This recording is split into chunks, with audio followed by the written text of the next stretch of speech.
नमस्कार मित्रों, क्या हाल चाल है। हम केमिस्ट्री का आज लेक्चर नंबर पढ़ रहे चौथा। 3 लेक्चर हम पढ़ चुके हैं। चैप्टर है हमारा विलियन। विलियन क्या होता है, कैसे बनता है, इसकी सांद्रता को हम कैसे कैसे व्यक्त करते हैं, ये सब चीजें हम पिछले 3 लेक्चर में पढ़ चुके हैं। आज हम पढ़ेंगे इसकी मोलरता, नॉर्मलता, इनको सबको कैसे दर्शाते हैं। तो हम शुरू करें नॉर्मलता से। तो चलिए शुरू करते हैं। नॉर्मलता नॉर्मलता इसे हम अंग्रेजी में नॉर्मेलिटी भी कहते हैं और इसे हम एन से दर्शाते हैं। इसका मात्रक चिन्ह है। क्या है इसकी परिभाषा? किसी विलयन के, है ना, ये विलयन हो गया, ये की मात्रा नहीं आएगी इसमें ना। किसी विलयन के 1 लीटर आयतन में विलय के ग्राम तुल्यांकों की जितनी संख्या उपस्थित होती है उसे नॉर्मलता कहते हैं। मतलब ये है कि कोई भी विलयन लिया हमने। अभी तक क्या होता था कि विलयन के अंदर विलय कितना है ये हमने ज्ञात किया, विलय की मात्रा आयतन में कितनी है, द्रव्यमान में कितनी है, तो हमें द्रव्यमान प्रतिशत, आयतन प्रतिशत पता चलता था। अब हमें देखना है कि विलयन के अंदर किसी भी विलय के ग्राम तुल्यांक कितने हैं। यदि किसी विलयन के अंदर हमने ग्राम तुल्यांकों को पता लगा लिया तो वही ग्राम तुल्यांकों की मात्रा ही उस विलयन की नॉर्मलता कहलाएगी। सिंपल सी बात। द्रव्यमान प्रतिशत, आयतन प्रतिशत, पीपीएम, ये द्रव्यमान आयतन, आयतन द्रव्यमान, ग्राम पर लीटर जितने भी है उनका ही अगला रूप है नॉर्मलता। ये भी एक प्रकार से इसकी सांद्रता को ही दर्शाता है ना। लेकिन यहाँ पे थोड़ा सा किस्सा अलग है।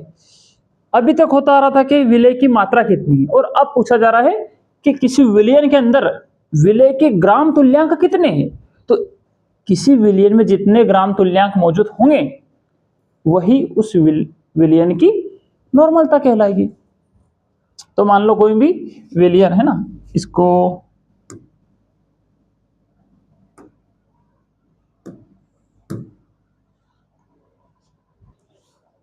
एक सेकंड है ना, मैं इसको ठीक कर देता हूं थोड़ा सा।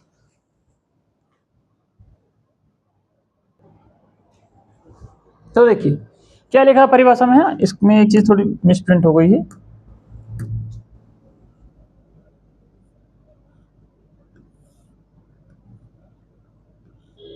विलयन देखिए क्या है परिभाषा में लिखा था कि किसी विलयन के 1 लीटर आयतन में, मतलब नीचे क्या लेना है, विलयन का आयतन। तो ये लिया विलय का आयतन काय में होना चाहिए, यहाँ पे लीटर लिखा है तो मतलब है कि विलयन का आयतन काय में होना चाहिए, लीटर में होना चाहिए। तो विलयन का आयतन लीटर में होना चाहिए। अब इस आयतन में, विलयन के आयतन में विलय के कितने ग्राम तुल्यांक मौजूद है, ये होगी नॉर्मलता। तो ये इसका सूत्र बन जाएगा। आगे लिखा है कि विलयन का जो आयतन है, आयतन में विलय के कितने ग्राम तुल्यांक, तो ग्राम तुल्यांकों की संख्या, तो ऊपर लिख देंगे हम ग्राम तुल्यांक की संख्या। मतलब इस टोटल आयतन में कितने ग्राम तुल्यांक मौजूद है विलय के। इसी बात को हम इस तरह फॉर्मूले में लिख सकते हैं। नीचे लीटर लिखा है, मतलब विलयन का आयतन में होना चाहिए, तो आयतन को काय में लेंगे हम, लीटर में। मिलीलीटर में नहीं लेना है, आयतन को हमेशा ही लीटर में लेना है। तो यह हो गया इसका फॉर्मूला बेसिक। अब इस नॉर्मलता की इकाई क्या हो जाएगी, तो इकाई जो बातें फॉर्मूले में लिखी होती हैं, जो उस फॉर्मूले की जो इकाइयां होती हैं वही इकाइयां जिसका फॉर्मूला दे रखा है उसकी इकाई होती है। नॉर्मलता का फॉर्मूला है तो जो चीजें यहाँ पे लिखी उनको लिख दो तो उसकी इकाइयां बन जाएगी। नीचे क्या लिखा है, विलयन का आयतन काय में होना चाहिए, लीटर में, तो नीचे लिख देंगे इकाई में लीटर। ऊपर क्या लिखा है, विलय के ग्राम तुल्यांक, तो इकाई क्या हो जाएगी, ऊपर वाली ग्राम तुल्यांक। नीचे क्या लिखा है, आयतन लीटर में, तो नीचे लिख देंगे लीटर। यानी कि नॉर्मलता की इकाई होगी ग्राम तुल्यांक बटा लीटर। यहां से इस प्रकार इसकी इकाई निकल आएगी। जो इसकी परिभाषा है उसी से फॉर्मूला बनेगा और फॉर्मूले से ही इसकी इकाई बनेगी। इसको हम एन से भी दर्शाते हैं ना। अब इसी फॉर्मूले को हम दूसरे रूप में भी लिख सकते हैं। कैसे? यहां पे दे रखा है कि विलय का ग्राम तुल्यांक। तो अभी तक मैंने आपको बताया कि विलय का द्रव्यमान, विलय का आयतन, तो ये तो हमें सवाल में दे रखा होता है और ये निकालना आसान भी है कि उसका आयतन कितना है। हम या तो सवाल में दे रखा है, नहीं दे रखा हो तो हम पता लगा लेंगे। द्रव्यमान या तो दे रखा है, नहीं दे रखा हो तो किसी न किसी प्रकार का कोई आंकड़ा उसमें दिया जाता है जिससे हम उसको पता लगा सकते हैं। यहाँ पे है विलय का ग्राम तुल्यांक। अब ये ग्राम तुल्यांक भी अपने आप में एक फॉर्मूले से निकलता है ना, ये कोई डायरेक्ट निकलने वाली चीज नहीं। जैसे कि द्रव्यमान सीधा सीधा निकल जाता है, आयतन सीधा सीधा होता है, ग्राम तुल्यांक कैसे निकलता? तो किसी भी पदार्थ का ग्राम तुल्यांक निकालने के लिए कैसे निकालते हैं ग्राम तुल्यांक? उस पदार्थ का परमाणु का भार लिख दो जो भी है, और बटे में उसका तुल्यांकी भार लिख दो। ग्राम तुल्यांक निकालने का फॉर्मूला है उस परमाणु अणु पदार्थ जो भी उसका भार लिख दो और बटे में उसका तुल्यांकी भार लिख दो। मतलब ग्राम तुल्यांक निकालने के लिए भार बटा भार लिखना होता है, ऊपर उसका रियल भार, नीचे उसका तुल्यांकी भार, तो उसका ग्राम तुल्यांक निकल आता है। मतलब बात का ये है कि इसी फॉर्मूले में जो ग्राम तुल्यांक है, इस ग्राम तुल्यांक का फॉर्मूला क्या होता है? ये तो ग्राम तुल्यांक की जगह पे हम ये वाला फॉर्मूला रख सकते हैं। तो विलयन का आयतन, तो विलयन का आयतन तो हमने ऐसा कैसा रहने दिया लीटर में, और जो विलय का ग्राम तुल्यांक था, ग्राम तुल्यांक का फॉर्मूला क्या होता है? भार बटा तुल्यांकी भार, तो हमने लिख दिया विलय का है, क्योंकि ग्राम तुल्यांक किसका निकाल रहे हैं? विलय का, तो इस भार के सामने लिख देंगे हम विलय का भार, ये लिख दिया। और तुल्यांकी भार भी किसका लिखेंगे? क्योंकि विलय का ग्राम तुल्यांक निकाल रहे तो हम लिख देंगे विलय का तुल्यांकी भार, यानी कि भार लिख दिया और तुल्यांकी भार लिख दिया। किसका है? विलय का है, तो आगे हमने विलय शब्द जोड़ दिया। विलयन होता तो विलयन लिख देते यहाँ पे, विलायक का तुल्यांकी भार पूछता तो यहाँ पे विलायक का भार लिखते, बटे में विलायक का तुल्यांकी भार लिखते। तो ये जो तुल्यांकी भार का फॉर्मूला था ये हमने उठा के यहाँ पे रख दिया। इस फॉर्मूले से ये फॉर्मूला बन गया, इसको हमने ऐसा कैसा रहने दिया, इसकी जगह पे इसका मान रख दिया, तो ये नया फॉर्मूला आ गया। फिर भी ध्यान रहे इस फॉर्मूले से भी पूछा जाए कि इसकी इकाई क्या है, तो इकाई यही होगी, क्यों? ग्राम तुल्यांक बटा लीटर। क्यों? क्योंकि ये तो अपने आप में क्या है? एक ग्राम तुल्यांक है, तो ऊपर ग्राम तुल्यांक ही आएगा, बटे में लीटर है तो लीटर यहां से आ जाएगा, इससे भी वही इकाई निकलेगी इसकी। तो ये हो गई नॉर्मलता की परिभाषा, ये हो गए इसके दो फॉर्मूले। हम ये फॉर्मूला भी याद रख सकते हैं, लेकिन ये याद रखने के लिए हमें ये भी याद रखना पड़ेगा, तब जाके कैलकुलेशन होगी। तो उससे बेहतर है कि डायरेक्ट ये वाला याद रखो, है ना। हालांकि ये वाला इसमें आ ही गया है, कोई दिक्कत वाली बात नहीं, दोनों याद रखिए, दोनों रख लो, कोई समस्या नहीं है।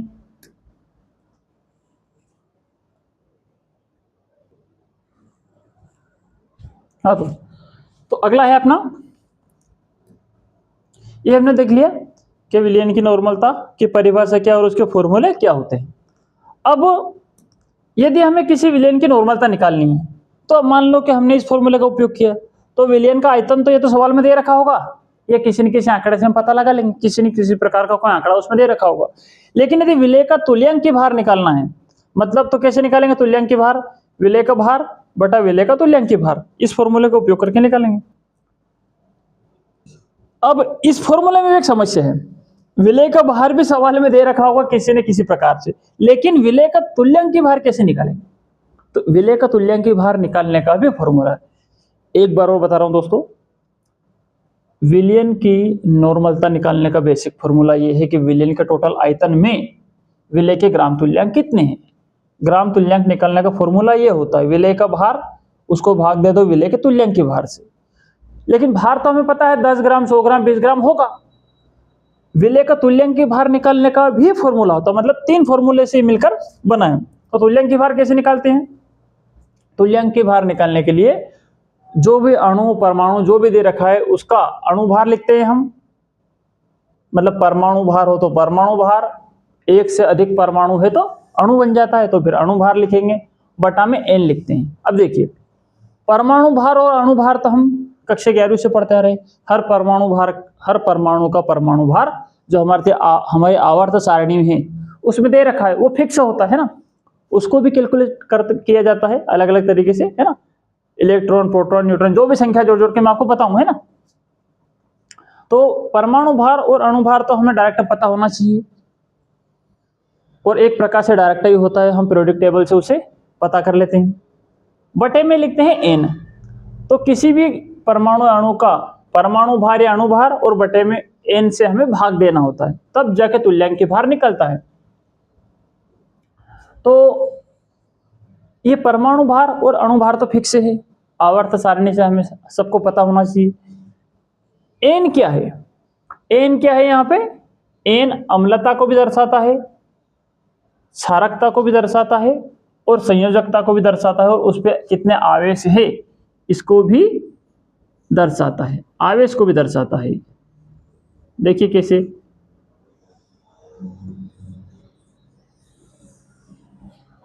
मान लो कोई क्षार है तो वो क्षार क्या दर्शाएगा? अम्लता दर्शाएगा। कोई अम्ल है तो वो क्या दर्शाएगा? क्षारकता दर्शाएगा। और यदि कोई परमाणु है तो वो क्या दर्शाएगा? संयोजकता। और कोई लवण है तो वो दर्शाएगा आवेश। देखिए कैसे, कुछ क्षार है तो वो क्या दिखाएगा? अम्लता। मतलब एक क्षार हमने ले लिया NaOH, तो इसकी अम्लता क्या होगी? 1। NaOH एक अम्लता दर्शाता है। ये तीनों क्षार है, इसकी अम्लता है 1, इसकी अम्लता है 2, इसकी अम्लता है 3। इसकी अम्लता का कैसे पता लगाते हैं? तो किसी क्षार के अंदर जितने OH होते हैं, इसके अंदर कितना OH है? 1। पहली बात, ये तीनों क्षार हैं। क्षार क्या दर्शाता है? अम्लता। और अम्लता कितनी होती है? जितने OH किसी क्षार में होंगे उतनी ही उसकी अम्लता होगी। तो इसके अंदर कितने OH हैं? 1, तो इसकी अम्लता हो जाएगी 1। इसके अंदर कितने OH हैं? सिंगल OH अंदर है, बाहर लगा है कोष्टक और उसके बाहर लिखा है 2, मतलब कितने OH हो गए? 2। तो इसकी अम्लता हो जाएगी 2। इसके अंदर OH कितने हैं? अंदर है 1, बाहर लगा है कोष्टक, उसके नीचे लिखा है 3, तो इसकी अम्लता हो जाएगी 3। 3 OH 3 अम्लता, 2 OH 2 अम्लता, 1 OH 1 अम्लता। बच्चों फिर भी अम्ल क्या है, क्षार क्या है, कुछ पल्ले नहीं पड़े। तो आपको बस ये ध्यान रखना है कि जितने OH होंगे उतनी अम्लता या क्षारकता दिखाएगा। क्षारकता अम्लता है अपने को इससे कोई फर्क नहीं पड़ता। N का मान क्या है? तो इसमें कितने OH दिख रहे हैं? 1, तो N का मान आ जाएगा 1।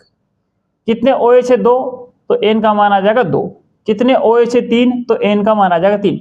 बस इतना सा करना है और किसी लफड़े में नहीं पड़ना है। यदि ज्यादा नहीं आता है तो, और यदि सारी चीजें पता हो कि अम्ल क्या है, क्षार क्या है, तो कोई बात नहीं। वैसे भी फाइनल रिजल्ट आंसर वही आना है। क्षारकता कौन दर्शाता है? जो भी अम्ल होते हैं वो दर्शाते हैं क्षारकता। तो अम्ल कौन कौन सा है? HCl, H2SO4, H3PO4, ऐसे कई सारे अम्ल है। तो मान लो ये अम्ल है। अब हमें पता ना चले कि अम्ल क्या है, क्षार क्या है, लवण क्या है, और हमारे पल्ले नहीं पड़ रही, तो हम N का मान कैसे निकालेंगे? तो ये सब है अम्ल, इनकी होगी क्षारकता कितनी होगी? इसके अंदर H कितने हैं? 1 H, तो इसकी क्षारकता होगी 1। इसके अंदर कितने H है? 2, तो क्षारकता हो गई 2। इसमें कितने हैं H? 3, तो इसकी क्षारकता हो गई 3। बस और कुछ नहीं करना है। जितने OH उतनी होगी अम्लता, जितने H होंगे उतनी होगी क्षारकता। या ऐसे कह दो कि जितने ऐसे इसमें है ना, इस वाले ग्रुप की बात कर रहा हूं मैं, जितने OH वही होगा N का मान। इस वाले ग्रुप में पूरे में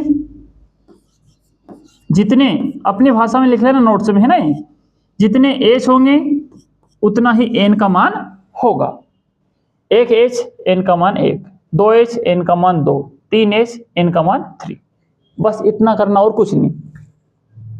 अब किसी सवाल में H मतलब H भी ना हो और OH भी ना हो, सवाल ऐसे दे रखे बस सिंपल सिंपल एक एक परमाणु लिखे हुए, ये तो क्या है? एक प्रकार से अणु है, ये पदार्थ बन गए, कई सारी सीजन में मिल गए ना, पदार्थ है, अणु तो नहीं कहेंगे, पदार्थ है। तो यहां पे हमें देखना है OH है और OH नहीं है, तो फिर हमें देखना है H। दोनों में से कुछ ना कुछ जरूर होगा, तो जितनी उनकी संख्या है वही N का मान होगा। ये दोनों ना हो और डायरेक्ट जैसे कोई अणु दे रखा है, सोडियम है, कैल्शियम है, एल्यूमिनियम है, जो भी है, तो ये क्या है? एक एक अणु है, तो Na एक अणु, ये दूसरा, ये तीसरा, ये चौथा, ये पांचवा, 6 अणु दे रखे हैं। अब हर परमाणु की, सॉरी अणु का नाम ले दिया परमाणु, जब एक से अधिक अणु जुड़ते हैं तो परमाणु बनता है ना, ये है सिंगल परमाणु। तो हर परमाणु की संयोजकता होती है। संयोजकता से मतलब ये है कि जैसे मान लो हमें, अब हम कितने लोगों को पकड़ सकते हैं अपने हाथों से? क्योंकि हमारे पास 2 हाथ है, तो एक हाथ से हम एक व्यक्ति को पकड़ सकते हैं, दूसरे हाथ से दूसरे व्यक्ति को हमने पकड़ लिया। यानी कि जितने हाथ होंगे व्यक्ति के पास, वो उतने लोगों से हाथ मिला सकता है एक साथ। तो हम एक साथ कितने लोगों से हाथ मिला सकते हैं? एक हाथ उल्टा किसी से मिला लो और सीधा किसी से मिला लो। इस प्रकार दो हाथ हमने मिलाए। किसी के पास चार हाथ है तो वो चार लोगों को एक साथ एक एक हाथ से पकड़ सकता है। ये उसी प्रकार का काम है कि एक परमाणु अपने साथ कितने परमाणु को जोड़ सकता है। इसी को हम कहते हैं तो संयोजकता। एक शब्द है संयोग, संयोग में शब्द है योग। योजकता या संयोजकता, इसका मतलब है किसी से जुड़ना या किसी को अपने साथ जोड़ना।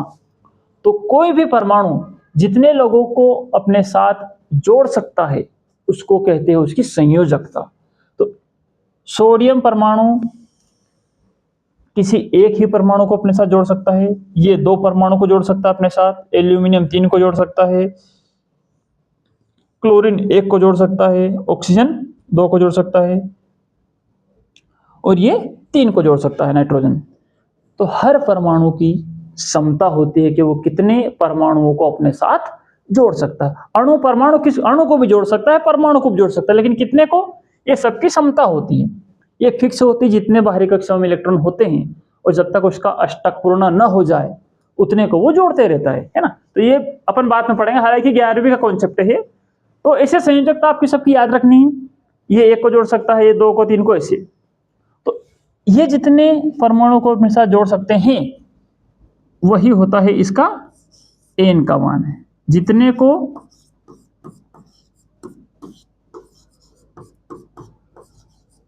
जोड़े अपने साथ में वही होगा n का मान। जितने परमाणु को अपने साथ जोड़ सकता है ये वही होगा इस ग्रुप के लिए n का मान।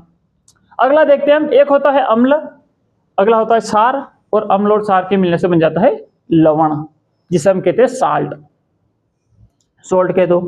तो ये क्या दर्शाता है? तो मैंने आपको बताया कि जो अम्ल होते हैं वो क्षारकता दर्शाते हैं और जो क्षार होते हैं वो अम्लता दर्शाते हैं। लेकिन जो लवण होते हैं वो ना तो अम्लता दर्शाते हैं ना ही क्षारकता दर्शाते हैं, वो होते हैं उदासीन। फिर वो क्या दर्शाएंगे? तो जब हम अम्ल और क्षार को तोड़ते हैं तो उनके ऊपर आता है आवेश, ये तो धन आवेश या ऋण आवेश। और ये पता कहां से चलता है हमें? इस संयोजकता से। जब संयोजकता हमें पता होती है तो हम ये भी पता कर सकते हैं कि जब उनको तोड़ेंगे तो मतलब उसने जोड़ा कितने लोगों को था अपने साथ। जितने लोगों को उसने जोड़ा होगा जब उसको तोड़ेंगे तो उतना का उतना आवेश उस पर वापस रिटर्न आ जाएगा। तो ये NaCl है ना, सोडियम क्लोराइड। तो ये कैसे बना था सोडियम क्लोराइड? तो देखिए, ऐसे सोडियम था मान लो, ऐसे क्लोरीन था।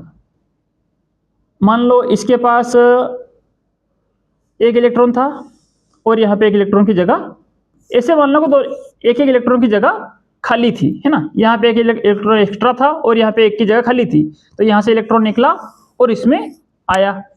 जब इसमें से इलेक्ट्रॉन निकला और इसमें आया तो इस पे तो आ गया प्लस चार्ज और इस पे आ गया माइनस चार्ज। और क्योंकि इसने अपना हाथ उसकी तरफ बढ़ाया, मतलब यहाँ से इसने हाथ निकाला और उसको पकड़ा, तो इसका हाथ निकला यहाँ से, इसने हाथ लंबा किया। तो जो हाथ लंबा करता है, जो दूसरे को पकड़ता है या जो उसको इलेक्ट्रॉन देता है, तो जो इलेक्ट्रॉन देता है उस पर प्लस चार्ज आ जाता है और जिसने इलेक्ट्रॉन लिया है उस पर आ जाता है माइनस चार्ज। इसने उसको पकड़ा, इनमें दोनों में बन गया, बंध बन गया, यानी कि इनमें बॉन्ड बन गया, इनके अंदर एक कड़ी जुड़ गई। इस प्रकार ये दोनों जुड़ जाते हैं। और ये पहले ऐसे थे, ये जुड़ने के बाद ऐसे हो जाते हैं NaCl। आवेश खत्म हो जाता, तोड़ेंगे तो वापस ये ऐसे दिखेंगे हमको। खत्म क्यों हो जाता है? क्योंकि फिर प्लस से माइनस कैंसिल हो जाता है। तो इसको तोड़ते हैं जब हम तो ये बनेगा, फिर अलग अलग ऐसे हो जाएंगे। इस पे प्लस चार्ज होगा, प्लस का 1, और इस पे होगा प्लस माइनस का 1 चार्ज। तो NaCl को जब हम तोड़ते हैं तो इस पे प्लस का चार्ज होता है 1 और इस पे माइनस का 1। तो आवेश कितना हुआ? तो बच्चों, किसी लवण को जब हम तोड़ते हैं तो उस पर जितना धन आवेश आएगा उतना ही ऋण आवेश आएगा। ऐसा नहीं है कि धन आवेश ज्यादा आ गया और ऋण आवेश कम आ गया, या ऋण आवेश ज्यादा आ गया और धन आवेश कम आ गया। जितना धन आवेश आएगा उतना ही उस पर ऋण आवेश आएगा। तो NaCl, Na पे प्लस चार्ज होता है और Cl पे माइनस चार्ज होता है। इसको तोड़ेंगे तो Ca पे प्लस का 2 चार्ज होता है और Cl पे माइनस का 2 चार्ज होगा। यहाँ पे एल्यूमिनियम पे प्लस का 3 चार्ज होगा और यहाँ पे क्लोरीन पे माइनस का 3 चार्ज होगा। अब देखिए, कुछ लोगों के मन में सवाल आ रहा होगा कि यहाँ पे क्लोरीन में एक चार्ज था माइनस का, यहाँ पे 2 है, यहाँ पे 3 है, क्योंकि यहाँ पे क्लोरीन एक व्यक्ति के साथ जुड़ा था, यहाँ पे 2 के साथ जुड़ा है और यहाँ पे 3 के साथ जुड़ता है, मतलब इसकी संयोजकता 1 है, इसकी 2 है और इसकी 3 है। इस कारण जब इस पे 3 चार्ज आया तो इस पे भी 3 चार्ज है, इस पे 2 तो इस पे 2, इस पे 2 तो इस पे 1, तो इस पे भी 1 है ना। यानी कि जो आगे लिखा है उसकी संयोजकता के कारण है ना। संयोजकता कैसे होती है, कितने प्लस माइनस चार्ज आवेश होते हैं, इस कॉन्सेप्ट को हम डिटेल में अलग चैप्टर में पढ़ेंगे ना। तो यहाँ पे बस इतना समझ लो कि जब इनको हमने तोड़ा तो इन पे प्लस का चार्ज 1, इन पे 2 और इन पे 3 होता है। जितना प्लस रहेगा उतना ही माइनस, जितना प्लस उतना माइनस, जितना प्लस उतना ही माइनस। तो आवेश कितना है, तो या तो प्लस वाले को देख लो या माइनस वाले को देख लो। कितना है इस पे, 1 है दोनों पे, प्लस भी 1 माइनस भी 1, तो 1 ले लो कोई भी। यहाँ पे कितना है, प्लस का 2 और माइनस का 2, तो 2 लिख दो, कहीं कौन सा भी 1 2 उठा के रख दो। प्लस का 3 और माइनस का 3, तो कोई भी 1 3 उठा के रख दो। यही इसका मेन आवेश होता है। तो कोई लवण दर्शाता है आवेश, तो जितना दर्शाएगा ये आवेश, है ना,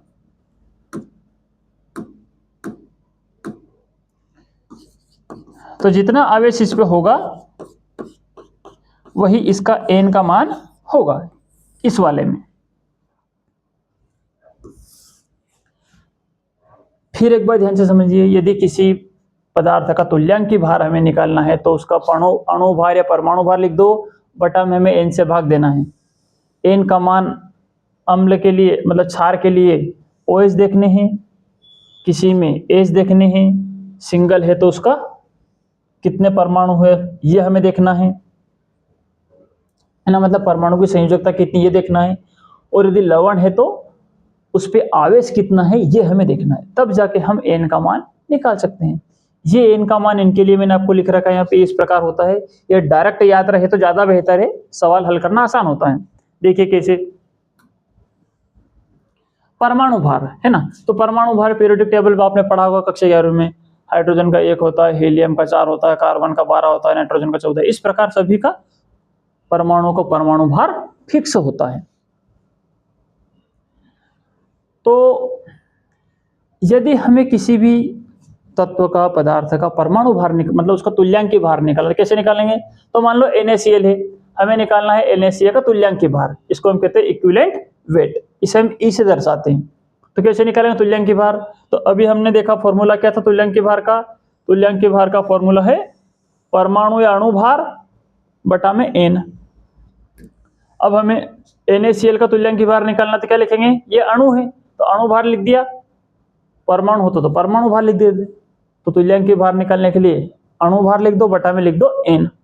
अणु भार कैसे निकालेंगे, तो अणु भार देखो ये है Na सोडियम, सोडियम का कितना होता है 23, तो हमने लिख दिया 23, प्लस कौन है क्लोरीन, क्लोरीन का कितना होता है 35.5, तुमने लिख दिया 35.5, दोनों को जोड़ दो तो इसका टोटल अणु भार निकल आएगा।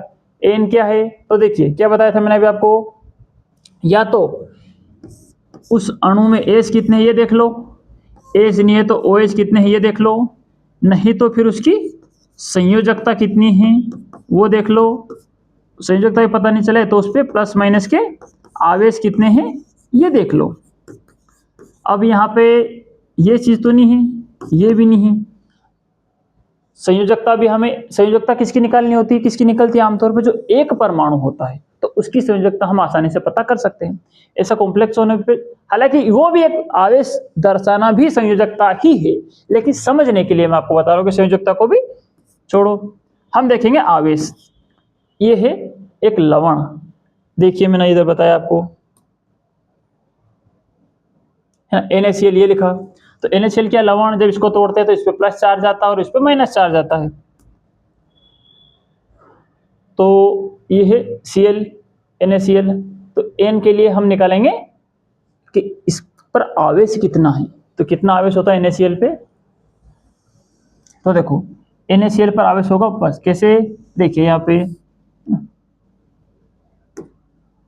मैं लिख रहा हूँ इसको कोष्टक में, ये से लिखाएगा Na प्लस Ca माइनस, तो ये भी एक है और ये भी एक है, तो कोई भी एक आवेश लिख दो। तो जो आवेश का मान होगा, एक आवेश है प्लस का या माइनस का एक, तो एक लिख दिया हमने कोई भी एक, तो n का मान हो गया 1।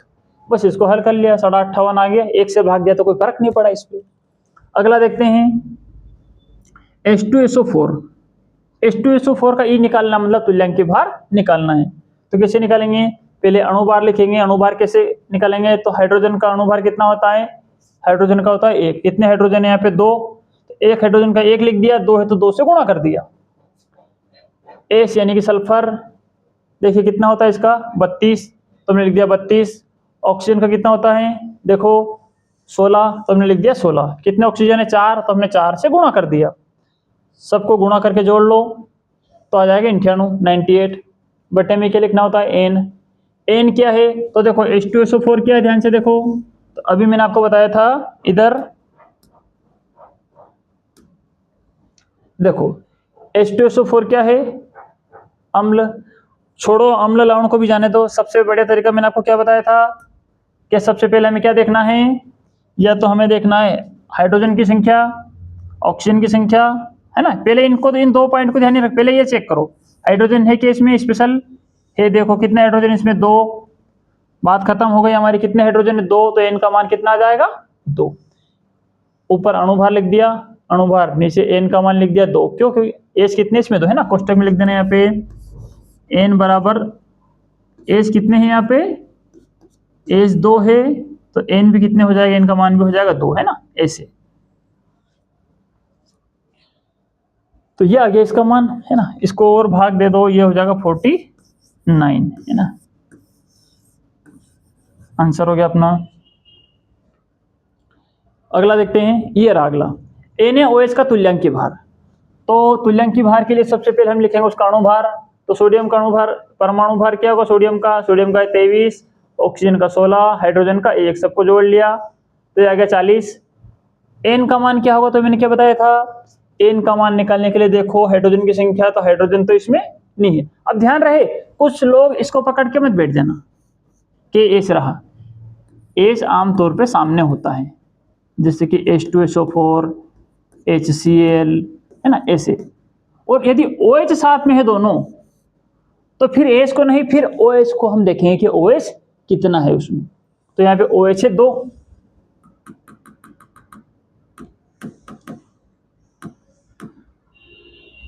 तो OH की संख्या हो गई, हाँ, कितने OH है? सिंगल 1, तो N का मान भी हो जाएगा 1। ये लिख दिया N।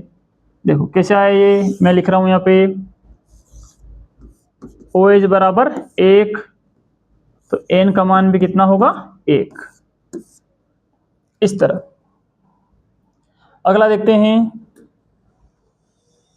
अगला सवाल है अपना, है ना। अब आप इस पे अपन सवाल करते हैं, है ना। अभी तक हमने क्या किया दोस्तों? अभी तक मैंने सिर्फ आपको तुल्यांकी भार कैसे निकालना है किसी पदार्थ का ये बताया है। नॉर्मलता पे तो अभी हम गए ही नहीं। तुल्यांकी भार निकालने के लिए एक बात हमें पता होनी चाहिए कि उसका अणुभार बटा में एन निकालना हमने यहाँ पे अभी सीखा है। सवाल पे आते हैं, 40 ग्राम NaOH को जल में घोलकर 500 ml विलयन बनाया गया, तो विलयन की नॉर्मलता ज्ञात करो। ये थोड़ी टाइपिंग मिस्टेक, कहीं पे विलियन लिखा है और कहीं पे विलयन लिखा है ना, तो ये विलयन लिखा है, इसको आप विलयन ही समझना ना, अलग अलग नहीं चीजें, और थोड़ी लिखने वाले ने मिस्टेक कर दी। तो क्या है, 40 ग्राम NaOH है, मतलब कौन घुला हुआ है? NaOH घोला गया। कितना घोला गया? 40 ग्राम, तो ये हो जाएगा विलय। किसको घोला गया इसमें? 500 ml विलयन, मतलब इसको घोलकर 500 ml विलयन बनाया है। तो विलयन का इतना कितना हो गया टोटल? 500 ml। तो विलयन की हमें नॉर्मलता ज्ञात करनी है। तो ये कौन है? NaOH, विलय, और इसका क्या दे रखा है? ग्राम, मतलब इसका भार दे रखा है, तो विलय का भार हो जाएगा 40 ग्राम। ये है कौन? विलयन। कितना है? 500 ml। तो विलयन का आयतन कितना दे रखा है? 500 ml। मैंने आपको बताया था स्टार्ट में कि विलयन का आयतन कितना होना चाहिए? लीटर में। यदि हमें नॉर्मलता ज्ञात करनी है तो विलय का भार होना चाहिए हमारे पास, जो कि 40 ग्राम दे रखा सवाल में। विलय का तुल्यांकी भार होना चाहिए, जो कि अभी हमें निकालना सीखा, और हमारे पास विलयन का आयतन होना चाहिए। मतलब 3 चीजें होनी चाहिए, विलय का भार, विलय का तुल्यांकी भार और विलयन का आयतन। आयतन होना चाहिए लीटर में। तो देखिए क्या है यहाँ पे दे रखा है विलयन का आयतन लीटर में दे रखा है, दे रखा है ml में। तो ml को काय में बदलेंगे हम? लीटर में। तो 500 ml था, 500 ml को जैसे ही 1000 से भाग देंगे यहीं पे लीटर बन जाएगा। ये ऐसा नहीं कि यहाँ पे भी ml लिख दो, ध्यान रहे इस बात पे। जैसे ही 1000 से भाग दिया जिस समीकरण में, जिस पद में, वहीं पे वो बन गया लीटर। तो 500 को जब हमने ml को 1000 से भाग दिया तो वो लीटर में बदल जाता है। 2 जीरो से 2 जीरो गई, 5 से 5, 5 दूनी 10, 1/2 लीटर आ जाता। तो विलयन का टोटल आयतन कितना दे रखा है? 500 ml का मतलब ऐसे भी आधा लीटर ही होता है, तो 1/2 लिख दिया उसको, आधा लीटर को। तो दो चीजें हमारे पास है, विलय का भार और विलयन का आयतन। ये फॉर्मूला है, देखो नॉर्मलता का यहाँ भी लिख रखा है। विलय का भार ग्राम में होना चाहिए, ये ग्राम में दे रखा है, और विलयन का आयतन, ये आयतन हमने निकाल लिया। अब हमें चाहिए विलय का तुल्यांकी भार। तुल्यांकी भार निकाल लो। विलय कौन है? NaOH। तुल्यांकी भार निकालने का फॉर्मूला मैंने अभी आपको बताया, अणुभार बटा n। अणुभार कैसे निकालेंगे? विलय कौन है? NaOH। तो Na का परमाणु भार कितना बताया आपको? 23। O का कितना होता है? 16। हाइड्रोजन का कितना होता है? 1 बटा में n। n कैसे निकालते हैं? पहले H की संख्या देखो, सिंगल H तो नहीं है, तो OH देखो तो कितना OH है इसमें? 1। तो हमने n का मान लिख दिया 1, ये n का मान 1 हो गया। दोनों को जोड़ा तो 40 आ गया, 40/1 मतलब 40 ही आएगा, है ना। यहाँ भी लिख रहा है 1 कहाँ से आया ये। तो तुल्यांकी भार हमारे पास कितना आ गया? 40। 3 चीज चाहिए थी, विलय का भार ये रहा, आयतन विलय का लीटर में ये रहा,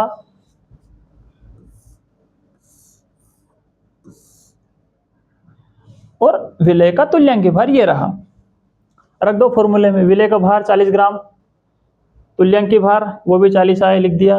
विलयन का आयतन कितना था? आयतन 1/2 लीटर, तो हमने लिख दिया 1/2। 40 से 40 कैंसिल हो जाएगा,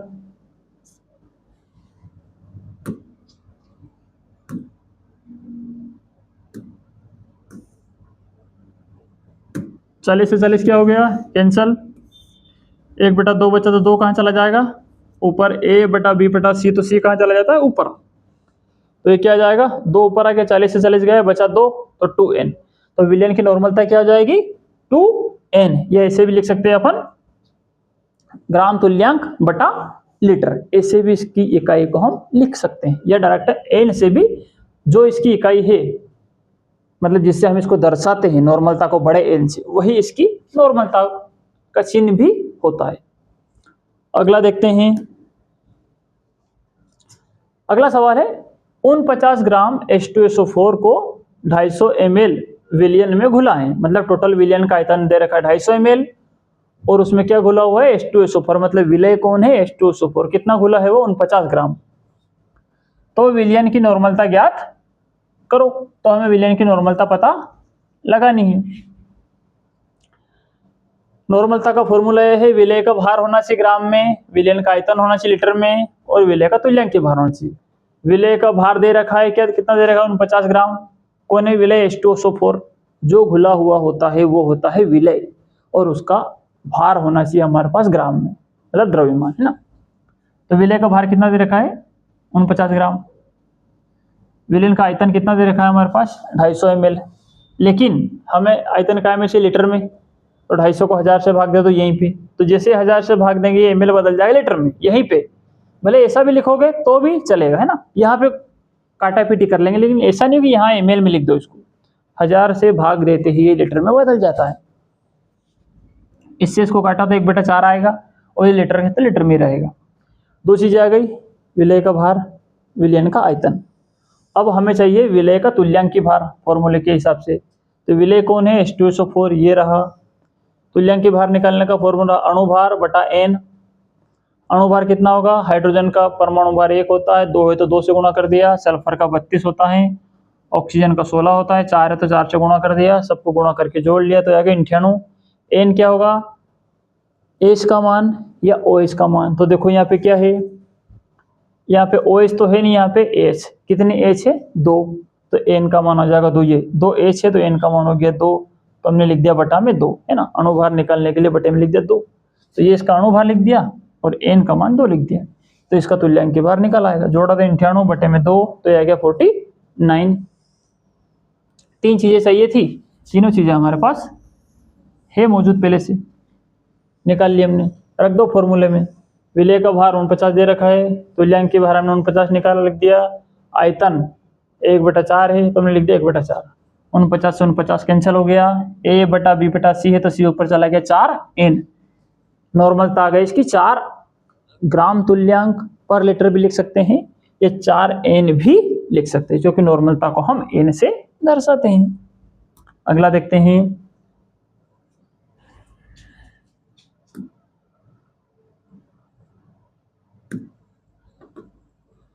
क्या दे रखा है,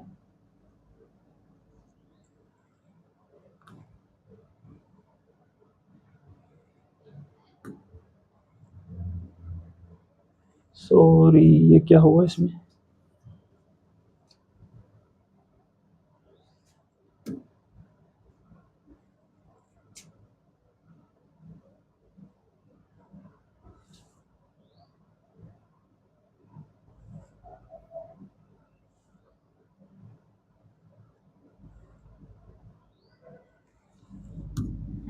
कितना दे रखा है,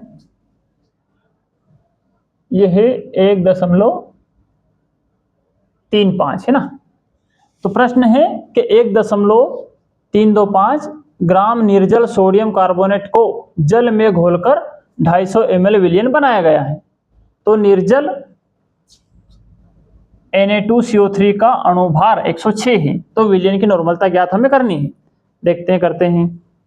और ये शायद आपको सही से दिख नहीं रहा होगा, इसको एक काम करते हैं अपन,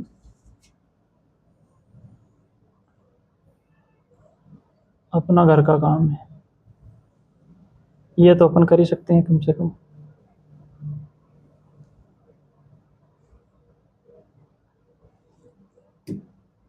ये रहा, तो किसको घोला गया है,